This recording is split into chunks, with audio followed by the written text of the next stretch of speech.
1949年係中國近代史上面一個好重要嘅年份，因為中華人民共和國正式成立，中國史無前例咁成為咗一個共產主義國家。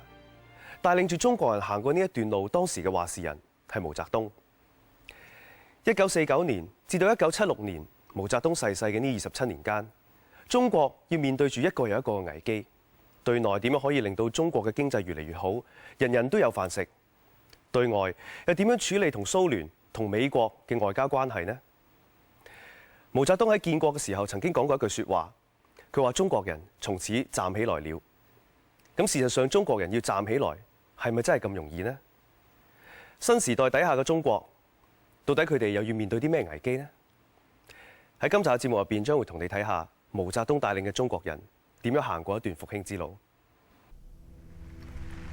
中華人民共和國喺一片歡呼聲之下成立，當時嘅中國人對未來充滿住期望，但喺歡欣嘅背後係一個個隱藏嘅危機。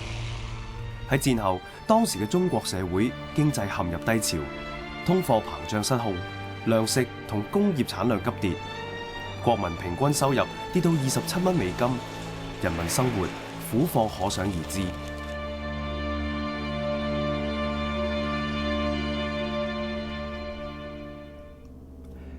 而喺國際形勢方面，當時世界劃分成兩大陣營，以美國為首嘅資本主義國家陣營，同以蘇聯為代表嘅共產主義國家陣營進入冷戰時期，展開咗勢不兩立嘅對抗。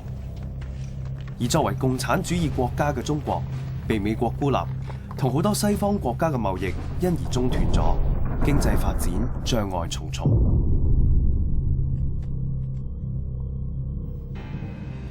喺咁嘅形勢之下，新中國就只可以揾當時共產主義嘅老大哥蘇聯幫手。新中國成立嘅第二日，蘇聯就承認咗中國嘅新政權，成為第一個承認中華人民共和國嘅國家。而喺1949年12月，毛澤東專程去莫斯科同史太林進行會議。喺1950年2月14日，簽署中蘇友好同盟互助條約，以及呢個條約嘅補充協定。而事實上，毛澤東能夠成功換取蘇聯同盟所付出嘅代價亦都好大。中國要將東北嘅部分鐵路同礦產權利俾咗蘇聯。不過毛澤東總算為新中國喺國際上揾到個靠山。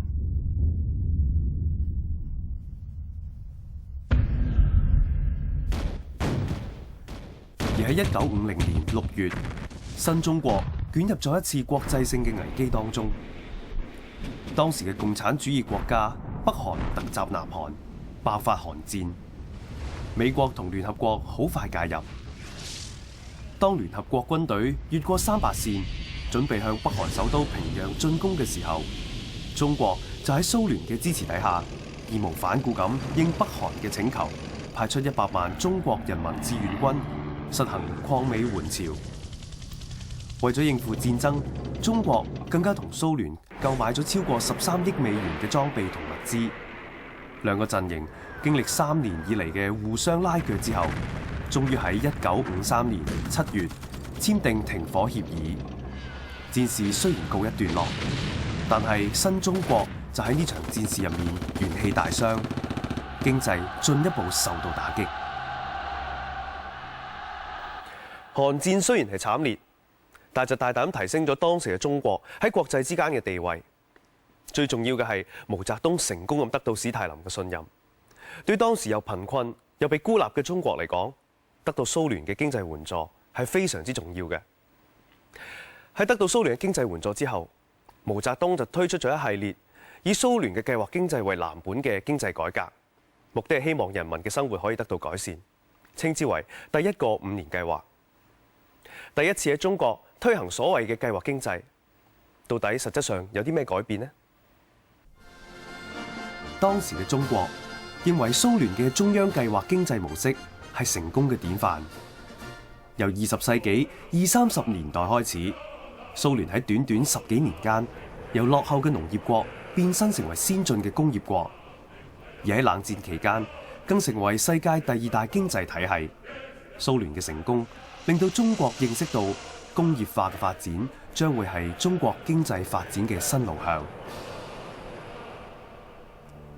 1952年，蘇聯確定喺之後嘅5年入邊，為中國提供必要嘅經濟援助，同時派遣專家、顧問協助中國嘅各項工程建設。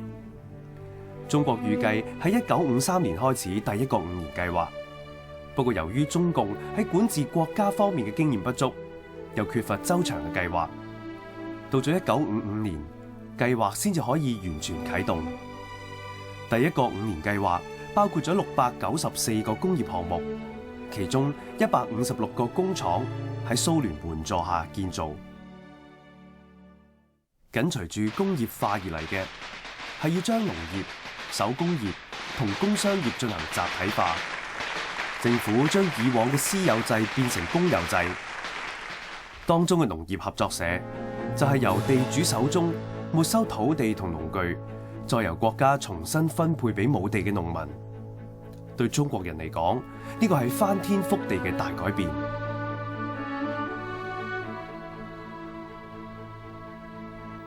喺毛澤東嘅帶領底下，當時嘅中國可以話係走入咗一個熱情澎湃嘅火紅時代。咁到底呢次改革嘅成效有幾大呢？人民嘅生活有冇得到改善呢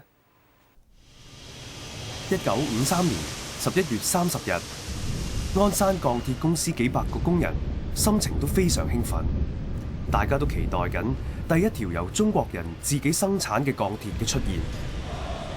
9點左右，中國製造嘅第一條鋼鐵終於誕生。呢個歷史時刻亦標誌住中國工業發展嘅成功。推行3年後，第一個5年計劃已經攞到超乎想象嘅成績，大型建設陸續落成，新工業紛紛湧現。1956年，中國嘅工業產量突飛猛進，超過咗前一年嘅25%。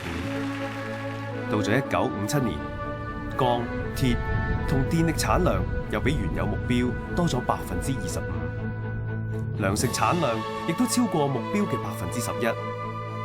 經濟學家估計，50年代中國嘅經濟增長非常巨大。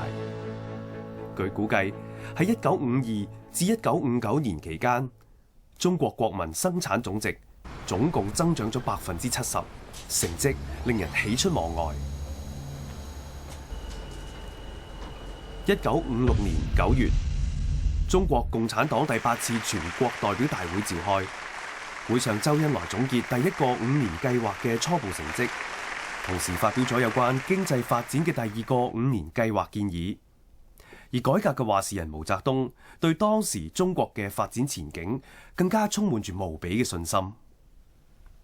我們並沒有孤立的幹足，這樣我們就一定能夠一步一步地把我國建設成為一個偉大的社會主義工業化的國家。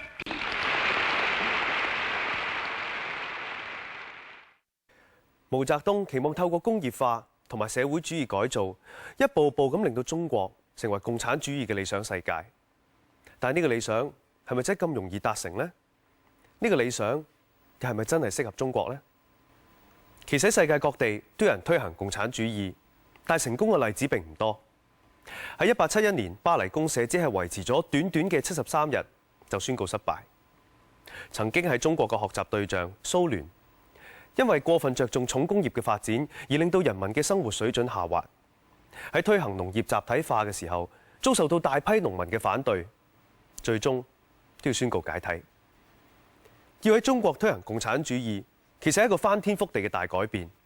地主、農民、工人嘅階級鬥爭無日無之，一場又一場嘅政治運動，令到中國嘅路更加難行。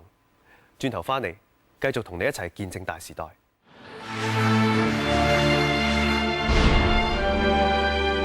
雖然毛澤東所帶領嘅第一個5年計劃成效唔錯，但建國以嚟嘅種種改革同埋階級鬥爭，已經令到部分嘅人民出現咗不滿嘅情緒。地主冇晒自己嘅土地同埋財產，農民亦都因為集體化而遭受到損失。合作社嘅領導層亦都出現壓榨嘅情況，人民怨聲四起。另一方面，中共建國後不斷咁通過一連串嘅政治運動，好似鎮壓反革命運動、三反五反運動咁，向人民灌輸毛澤東同埋共產主義思想。長期嘅思想管制令到人民，尤其是係部分嘅知識分子覺得好反感。農民、工人同埋學生嘅罷工示威活動衝擊住中共嘅管治。喺中共管治中國8年之後，毛澤東知道人民對政府有所不滿，於是喺論十大關係，鼓勵知識分子大鳴大放，暢所欲言，表達意見。不過，當知識分子將矛頭指向共產黨同社會主義制度弊處嘅時候，受到質疑嘅毛澤東就即刻將批評嘅人打成右派，令為數唔少嘅知識分子受到批判，被逼離開家園，到邊疆、農村、監獄接受勞動教育。自此，人民為咗明哲保身，再唔敢明目張膽批評共產黨嘅政策。而另一方面，當時蘇聯嘅領導人赫魯曉夫提出要喺15年內超越美國。呢番言論激發咗當時雄心勃勃嘅毛澤東，亦揚言要喺15年內令中國嘅鋼鐵產量超過英國。喺1957年11月13日，《人民日報》社論入面就提出咗名為大躍進嘅新計劃。1958年開始，3面紅旗就繼第一個5年計劃之後，成為推動中國經濟發展嘅新政策。3面紅旗嘅內容包括總路線、大躍進同人民公社。總路線係計劃嘅綱領，以鼓足幹勁、力爭上游、多快好省地建設社會主義為口號，希望以最短時間建設富強嘅中國。大躍進就係空前嘅全民大煉鋼運動，希望透過迅速發展鋼鐵工業，帶動其他工業嘅發展。但係當時急於求成，不斷咁提高鋼鐵產量嘅指標，為咗達到幾乎冇可能達成嘅目標，各領導層唔理你平時做乜，總之係人都要去幫手煉鋼。而當時嘅設備簡陋嘅小高爐，又點會煉得出好嘅鋼呢？喺重量不重質嘅情況之下，結果只係煉到一大堆唔用得嘅廢鐵。而人民公社就將第一個5年計劃入面嘅農業合作社擴大，將合作社逐一合併，公有制進一步升級，成為一個龐大嘅集團公社。喺人民公社入面，人民唔單止要集體工作，共同分享資源，連日常生活嘅衣食住行都要由公社支配，進一步將社會改造成共產主義世界。毛澤東想借助3面紅旗進一步改革經濟，但結果弄巧反拙。由於改革步伐過快，嚴重破壞正常嘅經濟發展秩序。喺呢個時候，中國嘅糧食供應同工業發展大受打擊。喺1960年嘅產量竟然跌翻去1951年嘅水平，危機湧現。當時中國經濟發展急轉直下嘅時候，同中國逐漸出現政見分歧嘅蘇聯更加係落井下石。喺1960年，蘇聯單方面銷毀同中國簽訂嘅600個合同，撤走1390個協助中國發展嘅專家，仲停止向中國供應急需嘅重要材料設備，令到250幾個大型建設項目被迫擱置。中蘇關係正式決裂嘅同時，中國亦面臨極之嚴重嘅經濟危機。經濟嘅危機令到當時中共領導層嘅內部出現分歧，部分領導人開始質疑大躍進等等嘅計劃嘅步伐會唔會係太快呢？會唔會係過於理想呢？喺1958年年底，毛澤東被迫退居二線，由劉少奇擔任國家主席，鄧小平擔任總書記。佢哋開始推行一啲較為溫和嘅政策，希望能夠化解危機。但對於毛澤東嚟講，呢啲政策係違背咗共產主義革命嘅理想。為咗扭轉呢個形勢，佢決定發動一場文化大革命。呢個時候，一場人為嘅浩劫一觸即發。1962年至1965年期間，喺劉少奇同鄧小平主導下，一項支援農業嘅緊急計劃展開。農民再次可以擁有私人土地，可以喺自由市場出售收成品，只需要完成政府規定嘅生產指標就可以啦。喺呢啲新政策推動之下，市集貿易重新喺中國城鎮出現，人民嘅生活可以話係暫時穩定落嚟。但係喺1965年，當時已經退居二線嘅毛澤東，為咗捍衛佢嘅思想，鼓勵群眾進行階級鬥爭，準備發動無產階級文化大革命。11月，上海文匯報發表咗姚文元評新編歷史劇《海瑞罷官》，為文化大革命揭開序幕。到咗1966年5月，中共通過由毛澤東起草嘅5.16通知，由林彪同四人幫嘅江青、張春橋、姚文元、黃洪文合力指揮嘅文化大革命慘烈上演。文化大革命中，當權者、地主富戶、學者都被視為牛鬼蛇神，而慘遭批鬥。無數異見人士慘被迫害致死，或者係自殺身亡。10年間，中國發展大倒退，工業同農業生產幾乎陷於停頓，而對知識分子嘅打擊，令中國損失大量人才，人民叫苦連天。1976年9月，四人幫喺毛澤東逝世之後失去最大後盾，所有成員喺10月被拘捕。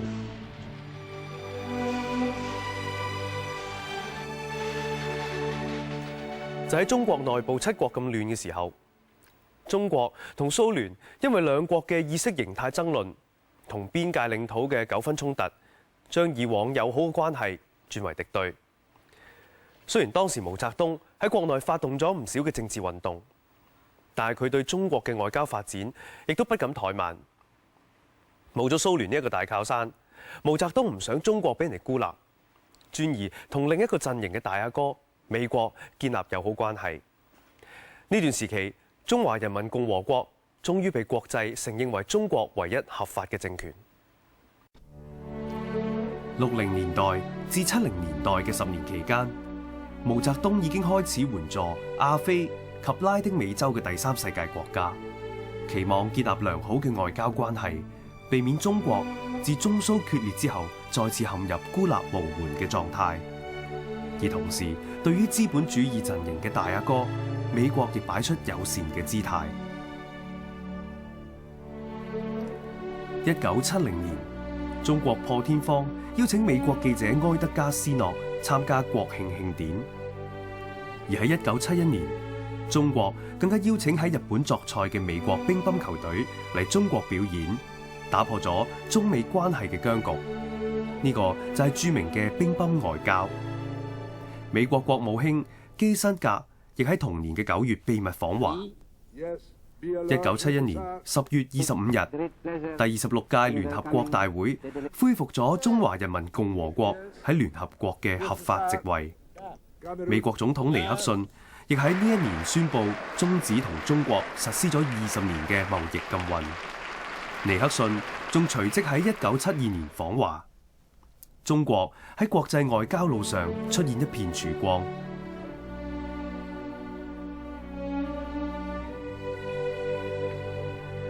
到咗1978年12月15日，中美發表聯合公報，宣布兩國正式建立外交關係。美國終於承認中華人民共和國係中國唯一合法政府。1976年係中國歷史重要嘅一年，因為周恩來、朱德、毛澤東等等帶領中共建國嘅領導人相繼離世，亦都代表咗毛澤東翻手為雲、覆手為雨嘅時代走向終結。中國經歷咗一個好似坐過山車咁大起大跌嘅大時代之後，中國嘅政壇另一位重要嘅人物鄧小平接棒上台。到底呢一個矮小嘅巨人點樣改變毛澤東過往嘅路線，引領中國走向前所未有嘅改革開放大時代呢？江澤民、胡錦濤又推行過啲咩政策，令到中國嘅經濟急速發展呢？下一集將會同你一齊見證中國嘅復興之路。